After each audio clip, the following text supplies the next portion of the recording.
So I said if we hit the donation goal before the end of the stream, we would do something special. Well, I have a pretty long creepypasta here. Something of a cult classic. Uh-oh. It's called Blood Whistle.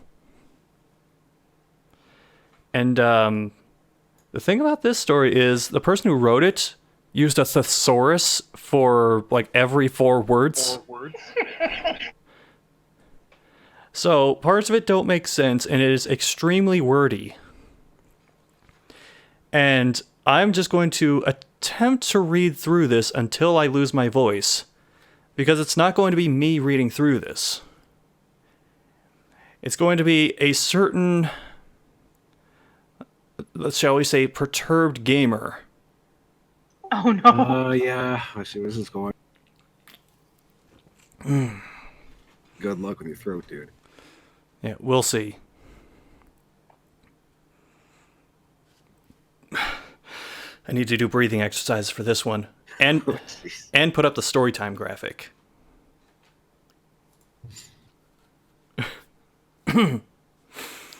Blood Whistle.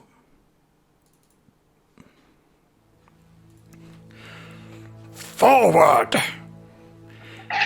This is the recorded blog of a college student who is playing a modified version of Super Mario Bros. 3 on his computer.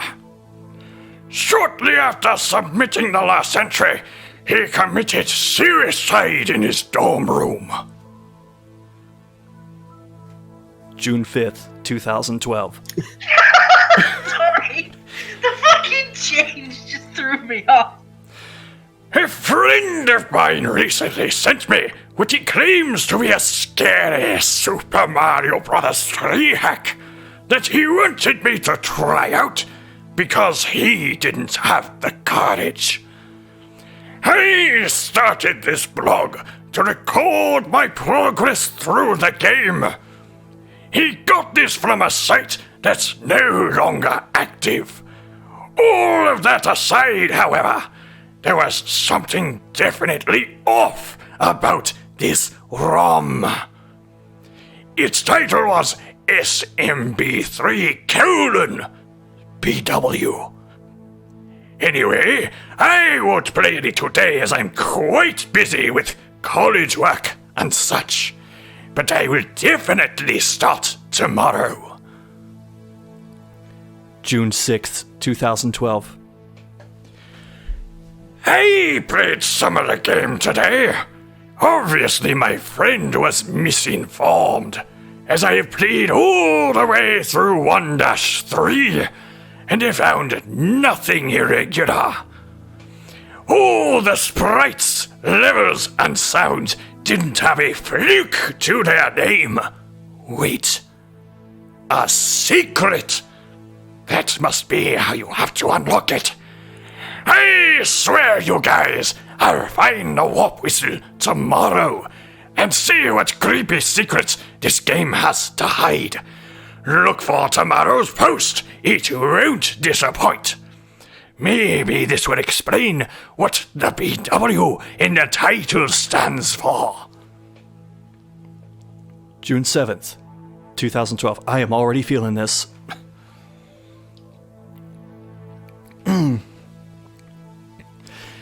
I wish I hadn't unlocked that secret.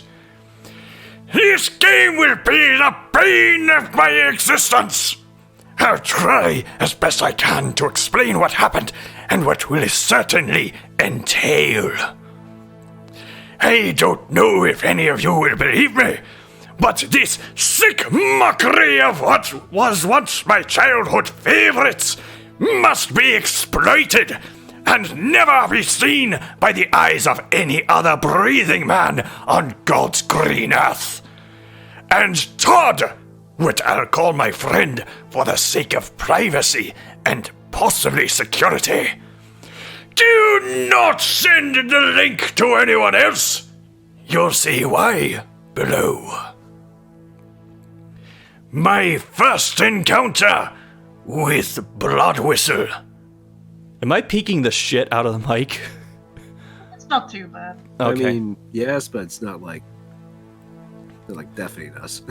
Anyway, I entered the castle stage, knowing its only secret was the warp whistle. I disposed of a dry bones before donning a raccoon tail. With a running start, I was flying above the stage. Until I hit the secret area. My whole life before I hit up on my arrow keypad was completely different. I was happy. I was normal. I could wake up in the morning recognizing my own reflection, being absolute about my safety. Now it's lies. All lies.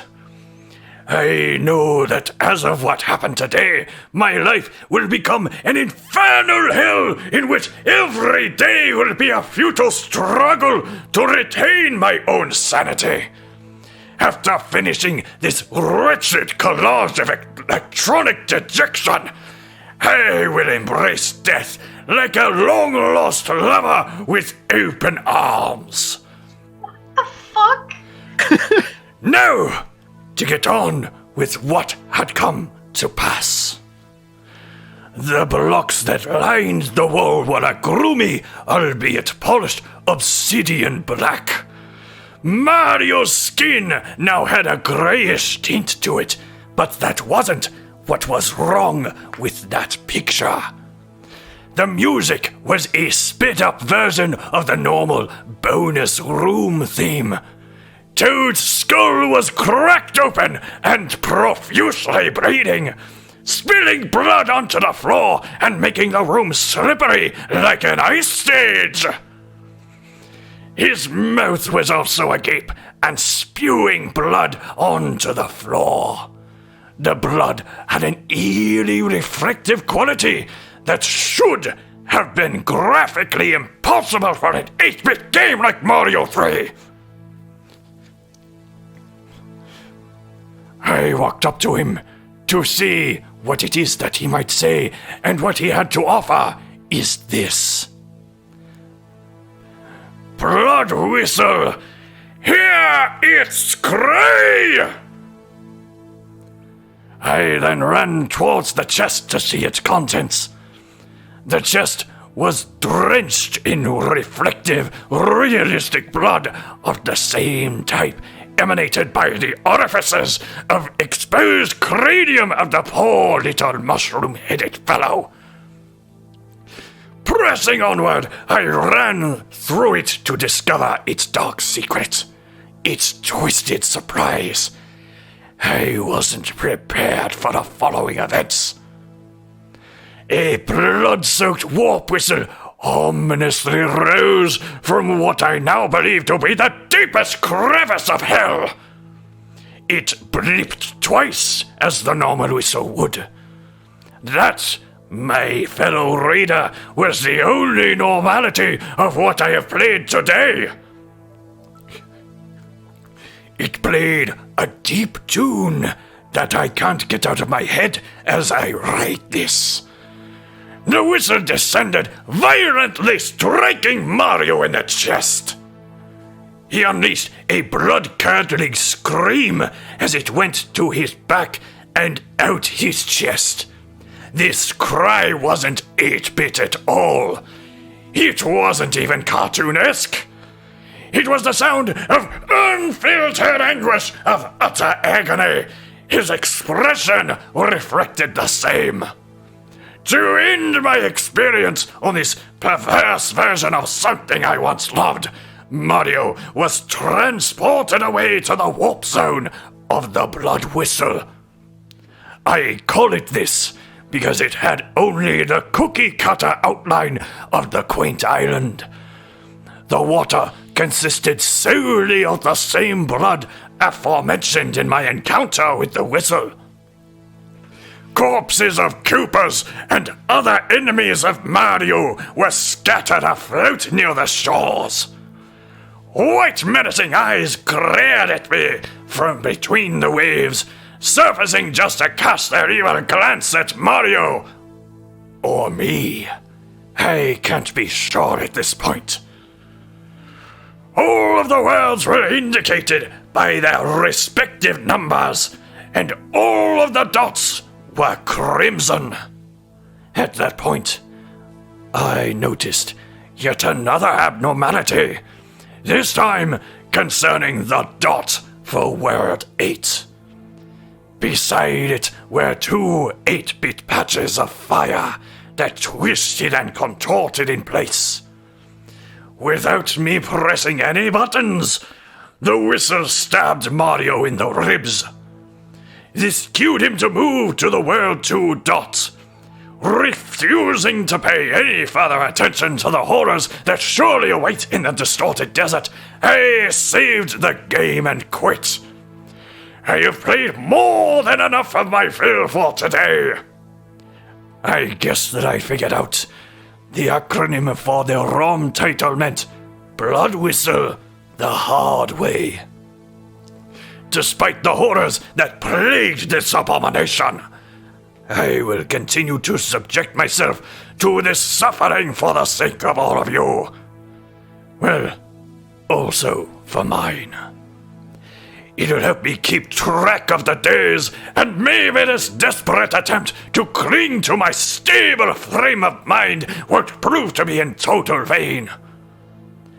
There are 5,000 people that have followed this blog in the past 2 days that it has been up. After this pointedly interesting post, I'm hoping to have some more. For those of you following my posts, read tomorrow's and share with your friends. I need you to expose the stark rudeness of this shell of something I once knew and loved. Like, comment, and subscribe. I was gonna say that literally just a posh. Like, comment, and subscribe! Can I just say before you continue, I'm envious of how you can roll your R's. Well, I'm can't even do Scottish, that at so all. I can't even do that at all, really. it's the Scottish blood in me. I June don't have 8th. I don't have enough Scottish in me, apparently, to do that. June Some 8th. iron brew. June 8th, 2012. Well, I did it! I managed to clench the fickle fibers of my perception of reality long enough to play through World 2. I have come to the conclusion that whoever made this is completely and utterly deranged. There has been a rusted gear or broken spring in the mechanics of their sadistic mind. Their only purpose in creating this mod was to mentally and psychologically flagellate the naive soul poor enough to take the bait of its mysterious origin. Well, I'm certainly naive enough to fall into that category. I digress. To the experience. I find myself asking, how could I have missed major things like this yesterday when I saved the game in this world? I couldn't believe what I was seeing. Blood of the same texture from before was just as splattered across the desert sands as sand itself was. Solitary eyes watched me from the pyramids. Pentagrams and other satanic symbols were also infrequent in the environment. Could this hack be the work of the Illuminati? Okay. Sorry. It all comes back to the Illuminati. Okay, enough pondering. I need to finish this grim tale. I'm still laughing about the Illuminati. I mean, it's a given. You say Illuminati. Like, Skeletons of Koopas littered the bleak landscape. There was a distinct disturbance with Mario's appearance, though. He looked starved and parched, as one would typically look after a few days in the desert. Mario then moved into the 2-1 block without my command, and the music began to play shortly after. This was a reversed version of the overworld theme. Whispers and other paranormal phenomena could be heard playing in harmony with the music, saying cryptic things. After about a minute, I began to record the sound. I'll upload it as soon as possible, but I know I definitely can't do it today. One of the most distinct things I kept hearing was, "Let the whistle guide you." And the instrument of blood plays the sweetest tune. This creeps me out, needless to say. But this, of all things, wouldn't prevent me from playing out the remainder of this game. Someone spliced Devil May Cry 3 whispers. Oh god. The stage itself was very scary. The sky was grayish blue, accompanied by an almost white sun. The colors weren't bright or cheery in the slightest. The pyramid blocks were faded and cracked, and the wooden blocks were obviously rotting. Mario's sprite was visibly starving and pleading for thirst. The fire creatures fixedly stared at me like a shark stares at a school of fish, seeming to know who their next meal was. The neutral expressions of the Koopas had changed into ones of converged disgust and loath. I had obtained the raccoon by now. I ran along the pipe-looking platform and took off. I flew for a little while, which was nice. Mario's face changed as well, being the normal happy smile you usually see throughout the entire game. I relished in the few moments of happiness I sought from this game. These moments were mercilessly ended within the course of a few seconds.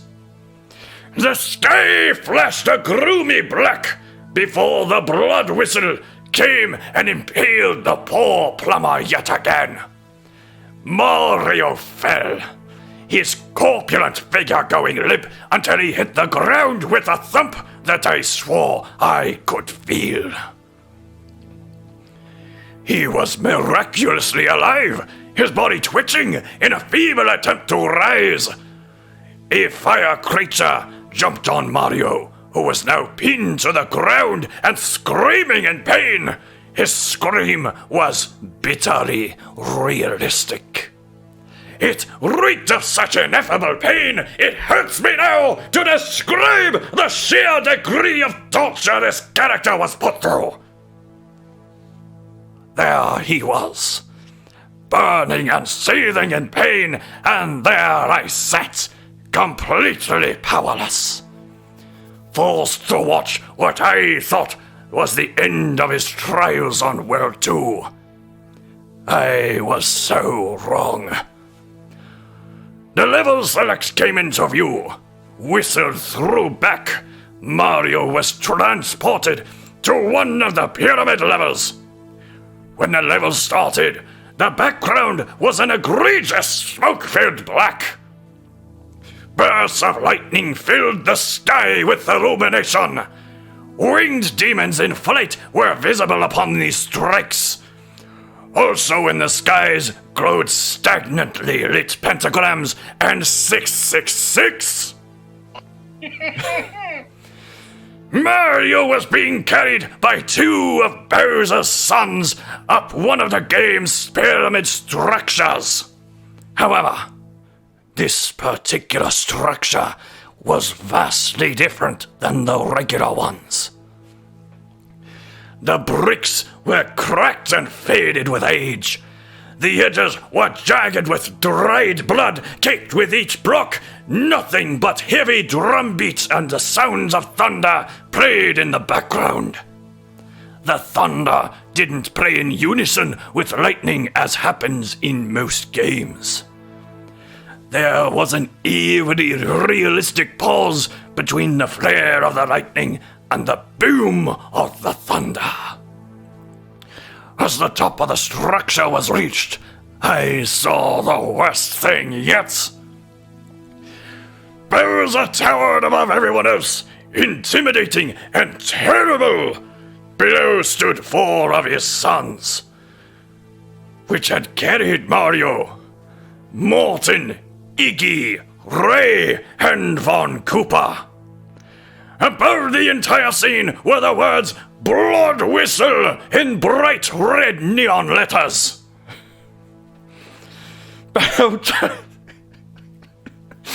Sorry. Keep it together, man. It almost sounded like you said whistle, and that kind of threw. Bowser's face had to have been 10 times more evil than I had ever seen it. His green...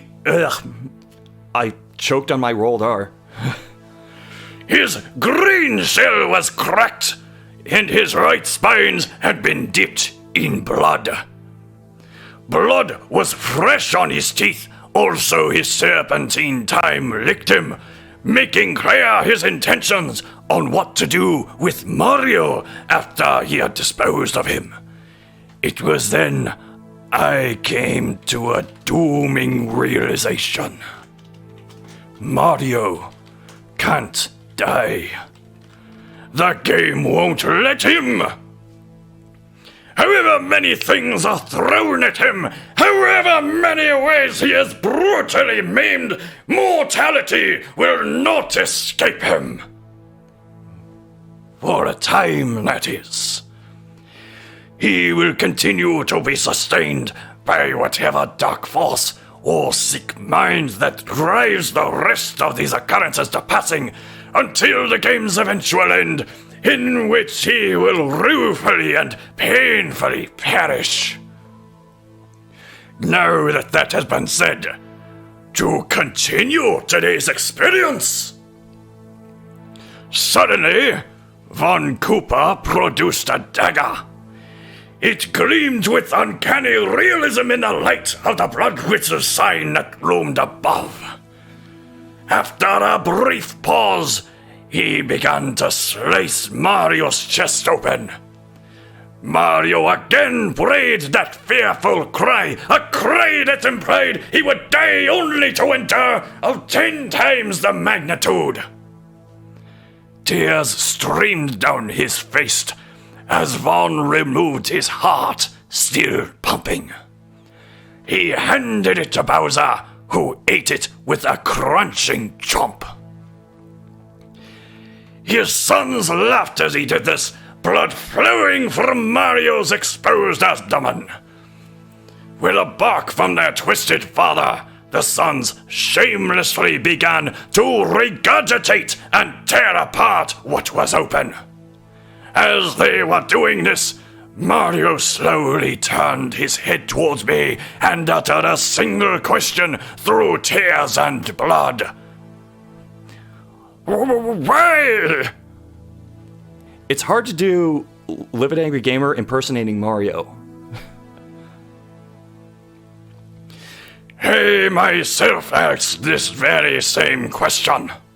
Why would they treat him as an animal, if not less, for their amusement? Why would someone initiate the genesis of such a horrid contraption? A contraption in which life and death have no meaning and are manipulates. A contraption in which concepts such as morals, remorse, and mercy are completely foreign. It makes me shudder to think that there is someone sick enough out there to put a character through this kind of unbearable hell just to sit back and laugh.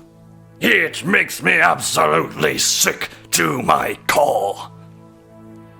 Oh, that reminds me of another thing. You're probably wondering why I complacently talk to Mario as if he's a human being. A human who suffers pain, sorrow, depression, starvation, and thirst like the rest of us. A human who is also capable of feeling happiness, remorse, goodwill, and love, like anyone else. It's because I am thoroughly convinced that he is. Please do not stop following this blog because you think I'm insane. That will come later. I believe without a shadow of a doubt that inside this game is a character with a complex range of emotions, someone who feels like you and me. But it's just a game, right? It's just a contrived mixture of code and data put together to present words, images, correct? Wrong. I know with everything inside me that Mario has to be alive. I have seen him truly happy and truly sad. And at one point, I may even see him truly angry. He feels like any other living, breathing human being. I don't know how. I don't know why. I don't know how something so human could rise from something so truly inhuman. A character with a soul seemed completely implausible to me before I played this hack. I now have a goal with this game. To keep this poor creature safe. I suppose I now know the real truth. I'll see you all tomorrow. Same place, same time. Oh god, my throat. If you need to take breaks, do them. Drink break. I never thought I'd say this, but this is too melodramatic for a fucking creepypasta. It's Blood Whistle. It's melodrama, the creepypasta. I've honestly never read it before, so this is new to me. June 9th, 2012. It's me again. I had a horrible range of nightmares last night that are a direct result of me playing this game. Some really weird stuff also went down. Do I need to make that? Do I need to make It's Me Again a notification? I think so. Before I get into today's gameplay, I'll have to go through them with you guys, so I'll have an interactive record of my dreaming habits related to this game. I myself am having a hard time as to how they were so close to home, and what they mean for my seemingly inevitable downfall. Before I tell this, I have to let you in on a piece of relevant information. In the 4th grade, I used to play the recorder. Every kid had to learn some musical skill, and I liked wind instruments because of their method of play, appearance, and sound. Such is the irony of the instrument that has caused me all of this grief.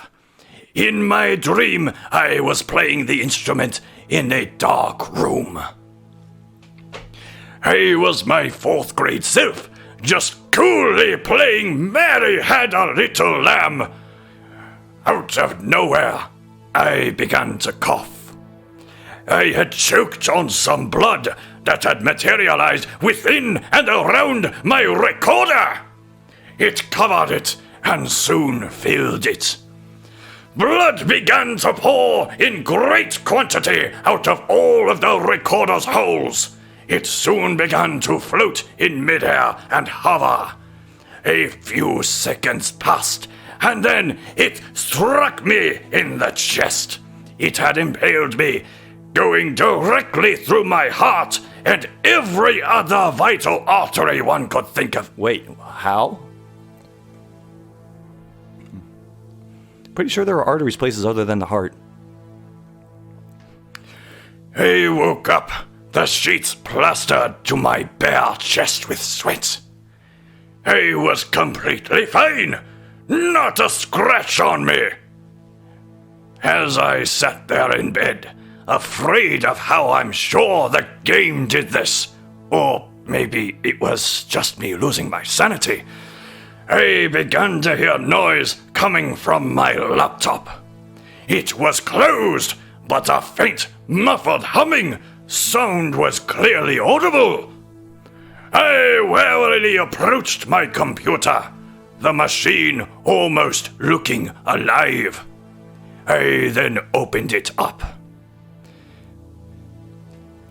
It was a picture of a SMB3 Raccoon Mario sprite on a black backdrop. He was chained up by his legs and feet, and the chains reached outside of the screen. The blood whistle sat as the centerpiece of it all through Mario's chest. The tune of the blood whistle played over and over, a loop that only exacerbated the sound within the walls of my psyche.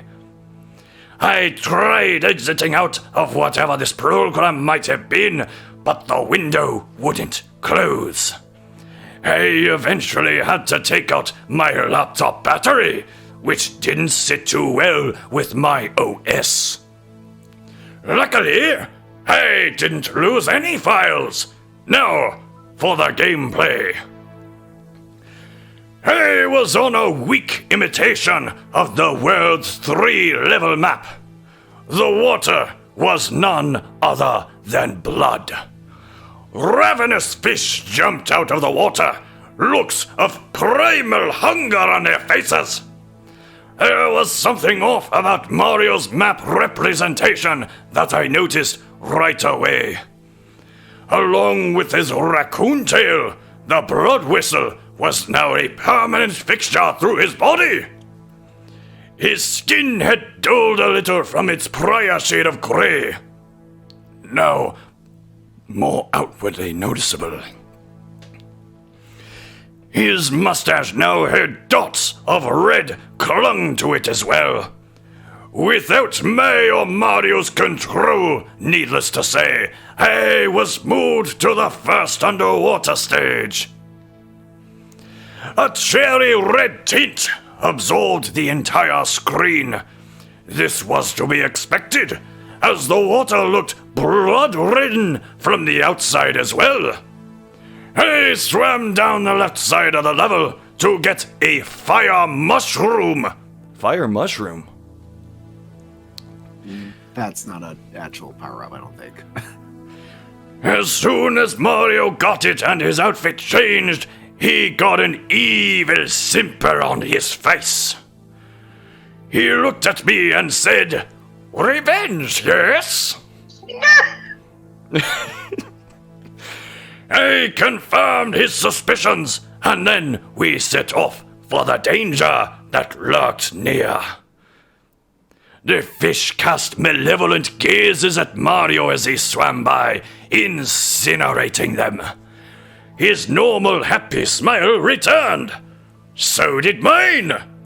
The annihilation of the carnivorous critters didn't last long before both Mario and I faced a hellish dilemma. There was a large fish with rows of razor-sharp teeth. Below him were 2 power-up blocks, one black-looking and one purple-looking.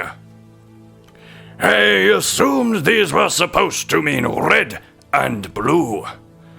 Obviously, there was no progress from this point without finding out what these blocks had in store.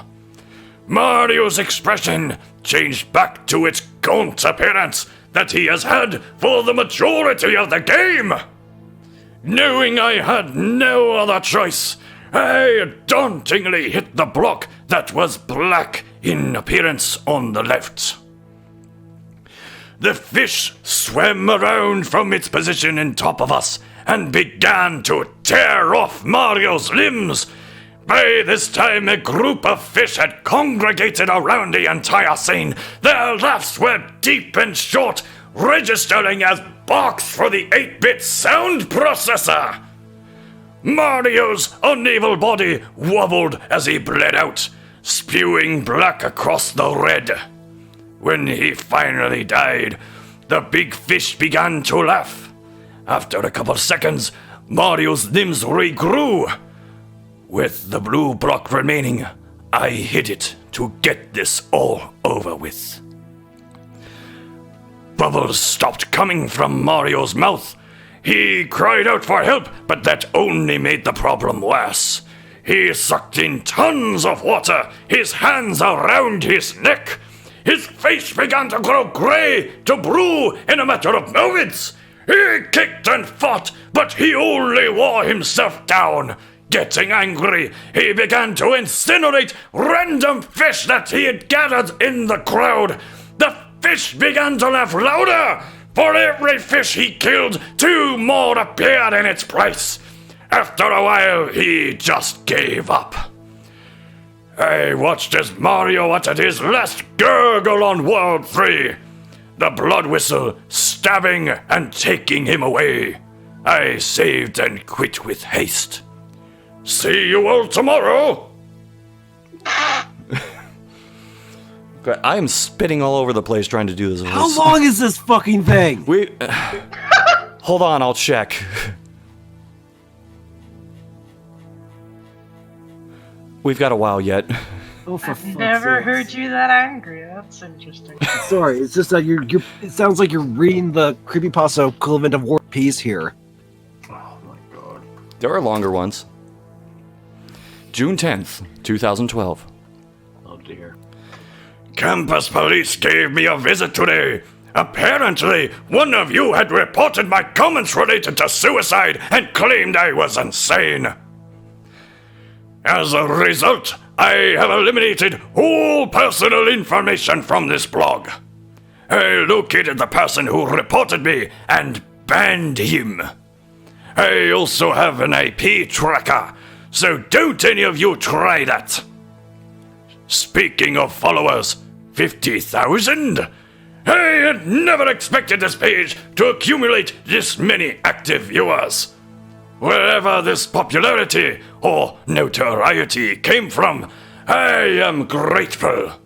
Now, for today's gameplay, after today, I'll be lucky to finish the game. Princess Toadstool's letter appeared after the previous screen from World 3 faded out. She was squirming and shifting around. Bowser's hand covered her mouth and nose, but it was easy to see the fear in her eyes. They darted left and right in stark true fear.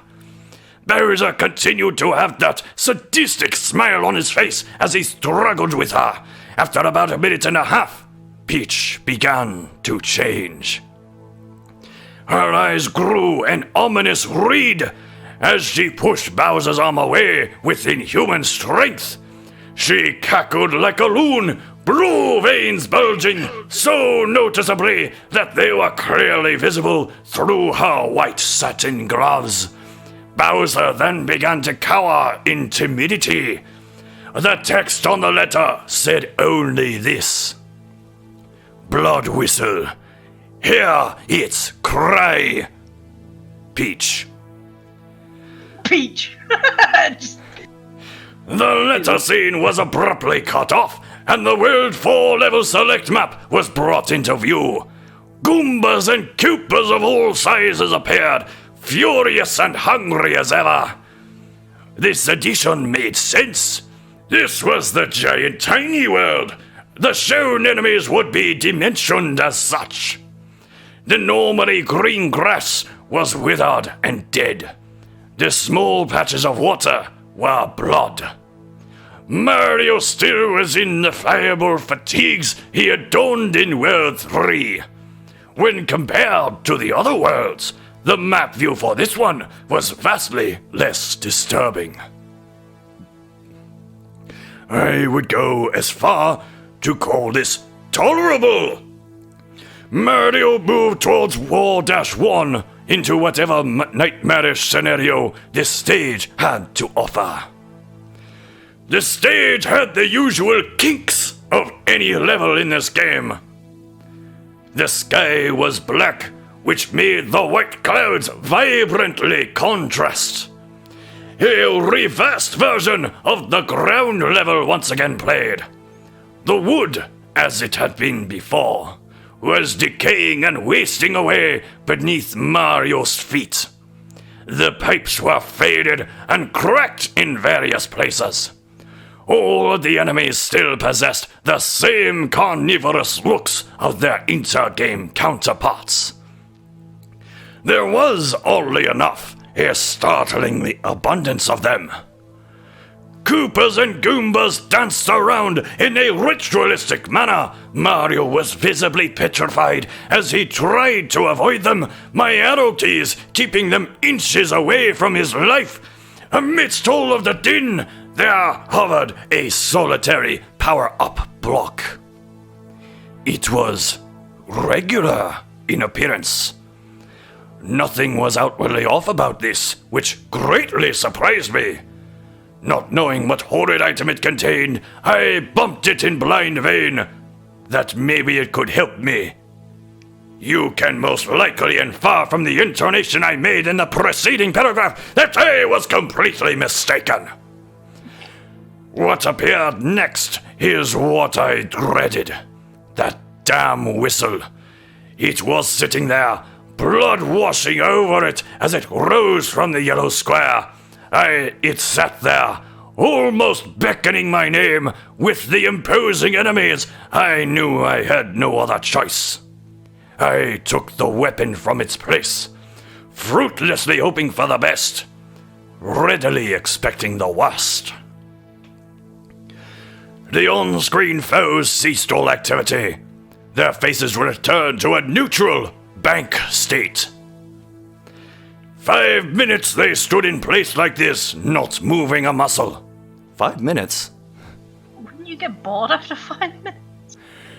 I jumped around and tried to kill them, but to no avail. It's almost as if they were frozen within the confines of time itself. As if for specifically them, all interstellar and physical continuity came to a careening halt. Then they began to move. After the first couple had did it, I realized what truly was going on. This was a mass suicide! Most of them just jumped into the nearest hole, but others performed incredible feats of acrobatics and medical possibility. One Koopa was bashing his head in on a pipe. Another Goomba jumped 6 or 7 times his own height, turned around in the air, and sent blood flying everywhere with a great splat. Soon, all of the enemies were dead. Their remains were spontaneously upchucked from the trench below. A grisly mixture of guts and gore littered the entire remainder of the level. Mario shuffled through the remains, horrified, with tears streaming on his face throughout. Random deep, bassy tones played with nothing else to accompany. Realistic squishy sounds were emitted every time Mario took a step in the scattered carnage. He continued to cry for the duration of the level. The whistle faded into view and followed Mario for a few inches above his head, like a pestilential virus. After he cleared it, of course, the whistle went straight through his chest as Mario was headed to World 5. The game has a habit of putting me where it needs me to be, so I closed the window without saving. Witnessing all that death really wrecked my nerves. Sure, it might be a game, but with the things this game has had to present to me, I'm starting to lose my perception of reality. I'm starting to wonder to myself, what is real and what is inside the computer. These two things are quickly fusing into one. The lines, they're blurring. Pretty soon, the days will start fading together, and by then, I'll have lost all sense of reality. I hope to see you all tomorrow. I don't know how much longer I can put up with this game. No, it's not a game. I couldn't tell you what this is. June 11th, 2012. Today being D-Day... Sorry. Today being D-Day fits, because I'm fighting one hell of a war against this game. And losing one. Oh, god damn it. Really? Comparing this to D-Day? At least there are no more mishaps with you all so far, which puts me at rest. As of today's gameplay, I fear for my own life. I feel as if something is coming after me, lurking, seeking me out as to make immediate my demise. Never before has anything like this ever happened. Never before has anything electronic made me truly afraid, truly scared. I most likely will get no sleep tonight. Nothing in particular occurred, but you'll find out below.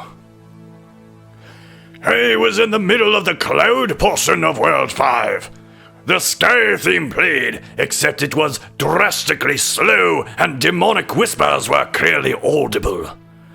The whispers were almost the same as the ones I heard back in World 2. Mario was outfitted with the Tanuki suit, which naturally suited the environment. There was nothing there except two things, a red dot and a card game. The card game icon looked similar enough to its regular game clone, except the spades rolled around as a red background instead of a blue one. Now, for whatever reason, I was allowed to choose which path to take. I chose to do the card game, hoping it would serve as some sort of reprieve from all the madness. That was not the right choice! Toad didn't explain the rules of the game like normal. Instead, I was plunged into the rolling slots. Beside the slots was a risky scenario. Toad was on a guillotine. He looked at the camera with timid, teary eyes. He was also vigorously shaking his head. He shook his hands in a futile effort to free himself from this appalling apparatus, but nothing came of it. The entire picture engulfed me so much I didn't even notice the slots. I cautiously pressed them, trying as best I could to line them up given the stress of the situation. I failed and had to pay the personal price. The blade fell with breathtaking speed. Toad was beheaded right then and there. His head did a couple of spins in the air before landing in a conveniently placed nearby basket. Fuck's sake! The initial spins flayed blood across the room. Blood filled the basket and filled it up. Toad's body spraying blood from the stump where his head used to be. Out of nowhere, the blood whistle came down and struck his torso. The scene faded out and back to the map. I was moved to the only remaining destination in World 5. I'm sorry for laughing so hard, but the fucking... It did a couple of spins! Trick points. Silent lightning streaked across the licorice black sky. Grey clouds and Mario were the only other consistently visible things. As far as everything goes, silhouettes of winged demons flew and danced in the background. I tried turning into the stone structure of the Tanuki suit it is so famous for, but it failed. No music played, none at all. The demons would be heard whispering in what sounded like a variety of languages. Spanish, German, and Latin were the most prevalent ones. A primal fear of the unknown gripped me as I blindly navigated the level. Judging by the look on Mario's face, it plagued him also. This stemmed from childhood, which made it all the worse. I not only felt like Mario was in danger, I felt like my livelihood and well-being were in danger. At that moment, one of the demons swooped down. I would say the most accurate way to describe this creature would be a miniature Cthulhu. Its claws plucked out Mario's eyes, making them profusely bleed. He unleashed an ephemeral yet bone-chilling cry. After the searing pain relented, Mario trudged on. His face was now void of any and all expression. It was because he knew, as well as I did, that he would be torn apart. Brutally and slowly, but it would happen. After a few more seconds, the second demon came. It was identical in appearance to the first. It swooped down with grim black bat wings and did its portion of damage. After it was said and done, the thing had torn Mario's arms off. Mario stopped dead in his tracks. He sobbed loudly, knowing the worst was yet to come. I felt so sorry for him that the words escaped me. He continued with a morose look, his normal walk slowed to a shuffle. Not a few seconds after that, the final solitary spectre came down. He did his work with one big slash. Mario was now without his legs, and his lump of a body sat there. He sadly wept in utter despair. He knew the end was near. He tuned to me and choked out this. I'm sorry you had to witness this. Everything. Those were his last spoken words on World 5 before a gaggle of hell's minions descended and tore apart what remained of him. His entrails were liberally exposed as they regurgitated in their cruel feast. When the dust cleared, a mere shell of him remained. All you could see of his open stomach were his open spine and back muscles. As I had predicted, the blood whistle came to transport him to whatever hellish situation it contemplated would be worse than the last. Consider it sheer luck if I make another post tomorrow. If I do, it may be my last. June 12th, 2012. Hopefully that is the last.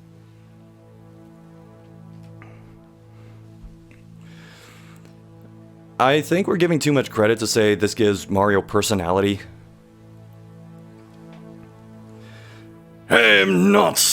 I'm starting to not care anymore.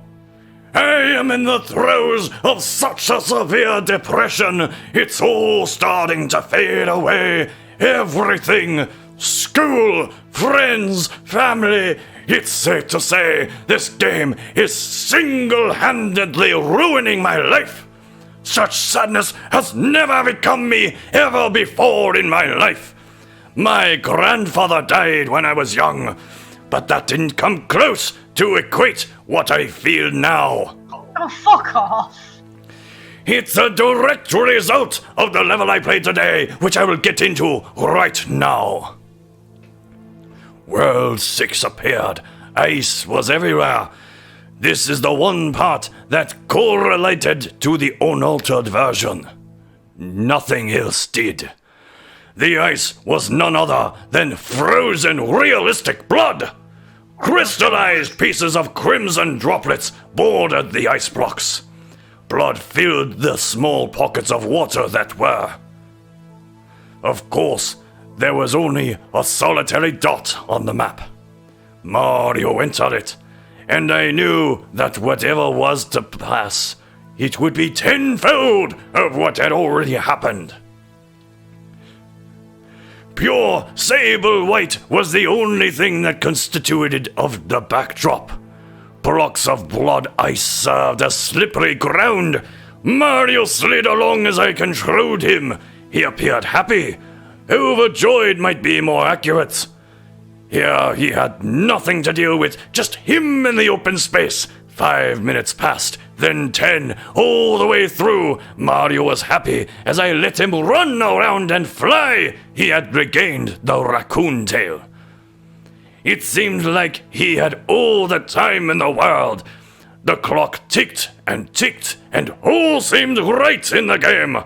Making my way through the level, I found out it had no end.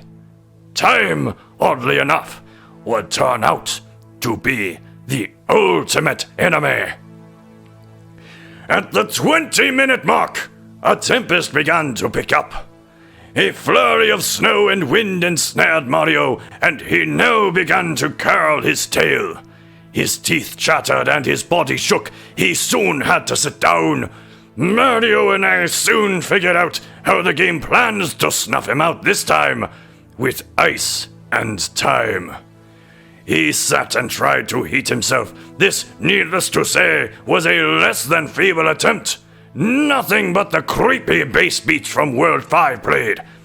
Mario's skin soon began to turn a light blue. Nevertheless, he still sat and brooded in the icy cold. It was then that the utmost feeling of sadness had encapsulated me. I couldn't fathom my sympathy. I couldn't begin to describe how bad I felt at the fact that his death was absolutely inevitable, and there was nothing I could do to stop it. Just simply watch in shock and dejected awe. Frostbite soon took his hands.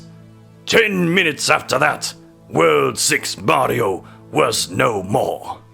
Just a frozen block of a man, sitting there in the middle of an infinite winter wilderness. After the sadness came feelings of sheer loneliness. I felt abandoned and alone.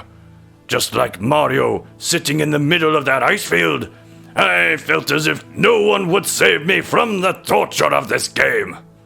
The blood whistle came down and made a chunk sound as it impaled his chest, taking him to the next level of hell.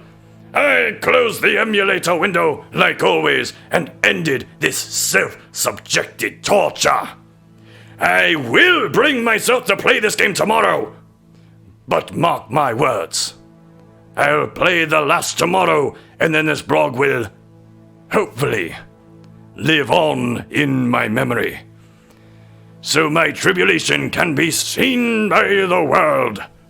Be here, same time, same place. I see a little silhouette of a man. June 13th, 2012. It is ironic indeed that today is June the 13th. The unlucky number, the unlucky day. I suppose today isn't completely horrible. Today is the last day I had to play this wretched game. This horrifyingly absurd remake of what I used to see as a wonderful game will soon be out of my life, along with everything else. With this being the last post, I suppose I can finally be honest about my true intentions ever since I finished World 2. I'm going to take my own life! This game has caused me sorrow on such an ineffable level that there is no other option. Life will never be the same. Mom, Dad, I loved you. Michael and Kelsey, you guys be good. Listen to Mom and Dad. They have a lot of valuable lessons to teach you. Lessons that I learned but can now never apply again. Now, for what you 75,000 followers read this post for, the rest of the game. Hell itself is worse than what this game brought me to. Oh, I misread that. Hell itself is what the game brought me to. That's better.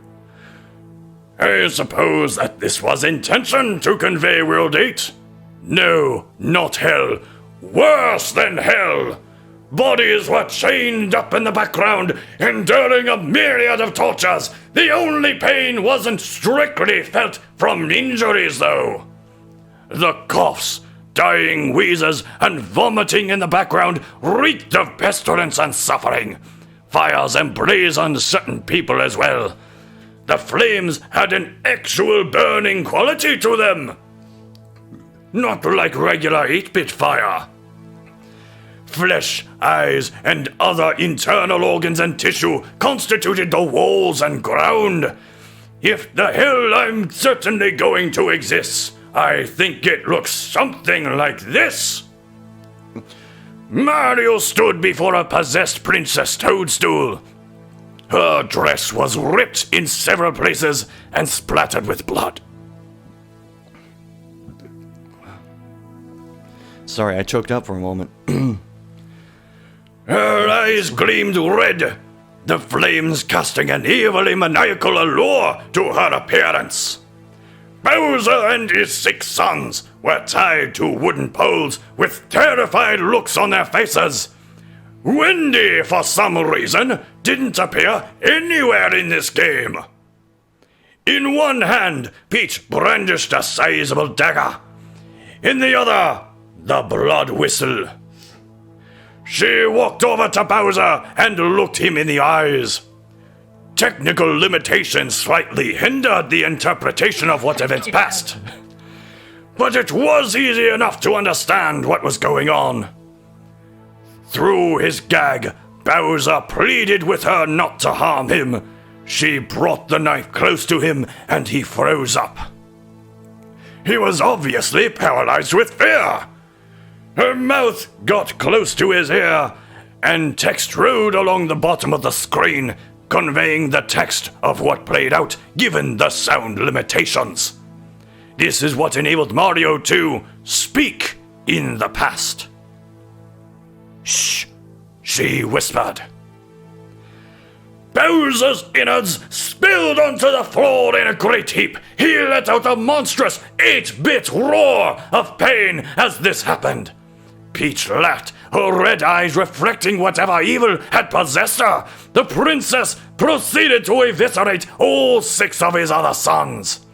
Mario did nothing but look on in horror as his mortal enemies were torn apart by a woman he had once loved very much. His face soon contorted into one of loathing. He had come all this way to find out the very girl he wished to save had been taken over by an extraterrestrial evil. An evil that would not only haunt Mario, but me as well. The sort of evil that doesn't go away when you turn off the game. The kind of dark force that follows you to your bedchambers and steals your soul. Princess Toadstool paused for a couple of seconds, then came at Mario with the knife. "Hey there, Mario," she said, as she toyed with the knife. "They got a little sharp with me, so I pushed them over the edge. I tried to move Mario, but nothing happened. He stood there, afraid of what she would do. She brutally slashed open his arms, legs, and abdomen. Shortly thereafter, the princess produced some salt from her billowing dress and sprinkled it all over him. He screamed again, unmoving. The Princess Peach you used to know is long gone. The power of the blood whistle consumed that girl and made way for me. And speaking of which, she continued as she produced the blood whistle. Here it is. Hear its cry. With a mocking kiss on the cheek, she began to play Mario the perverse song of the blood whistle. Its note rotted away the last reserve of good in me. He was heaved by an invisible force into the flames. He cried out as they consumed him. Peach shot the whistle, making it strike him directly in the heart.